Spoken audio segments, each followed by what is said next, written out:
kampo ni suspended Bamban Tarlac Mayor Alice Guo nagpadala ng clarification letter sa chairman ng PAOK na si Executive Secretary Lucas Bersamin. Giit ni Guo, base po ito dun sa sulat, walang basehan ng mga paratang sa kanya.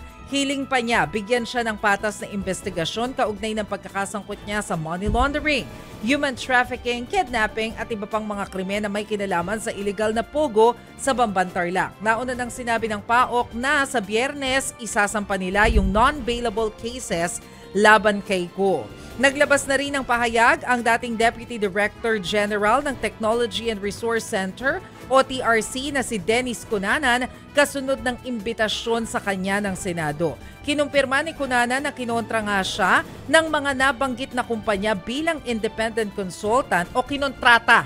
Kinontrata siya ng mga kumpanya bilang independent consultant para sa kanilang pogo operations pero legal. At rehistrado raw sa bansa ang mga kumpanya nung panahon na yon. Hindi raw siya kailanman naging bahagi ng mga operasyon at aktibidad ng mga nasabing kumpanya. So consultation yung ginawa niya. Oo, well, yun na nga. So I think kailangan niya pa rin umate para masabi kung ano yung mga kumpanya na legal. Yung iba kasi hindi legal no? So anyway, kung legal yung mga yung consultancy na binigay niya, edi no problem. Diba? Correct. Ito pala sabihin ko, kanina isip ko, ito ko lang pumunta pa ng Malacanang Pero tama pala kasi ang PAOK nga pala ay under Lucas Bersamin. Yes.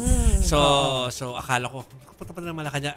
Parang yan din kasi yung clarification pinadala niya kay Senator Risa yata. Oo. So kailangan din niya ipadala nga doon sa PAOK kasi nga meron sariling investigation. Correct. Although yung laman nung letter na yon, parang wala rin namang masyadong bago. Tama ka. Parang yun na rin yung pinadala niya sa Senado. Kung ano yung sinabi niya, nireiterate niya lang doon sa pinadala niyang letter sa Malacanang.